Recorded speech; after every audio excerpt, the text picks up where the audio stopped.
Interlock education সেন্টারের পক্ষ থেকে সবাইকে স্বাগতম। আজকে আমরা দুইটা ওয়ার্ড হাউস এবং হোমের ভিতরে পার্থক্য বোঝার চেষ্টা করব। হাউস বলতে বোঝায় যে ভবন বসবাসের জন্য ব্যবহৃত, আর হোম বলতে বোঝায় একটা নির্দিষ্ট ভবন যেখানে কেউ বাস করে।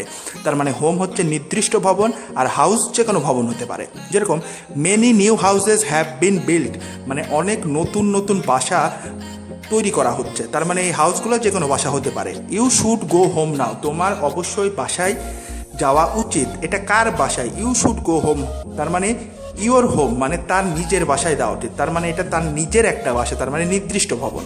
আচ্ছা, আরেকটা হচ্ছে স্ট্রিট আর রোডের ভিতরে পার্থক্য। স্ট্রিট বলতে বোঝায় শহর বা গ্রামের যে কোনো একটা পথ, আর রোড বলতে বোঝায় একটি শহর বা গ্রাম হতে অন্য শহর বা গ্রামে যাওয়ার পথ, যেটাকে আমরা বলি মেন রোড।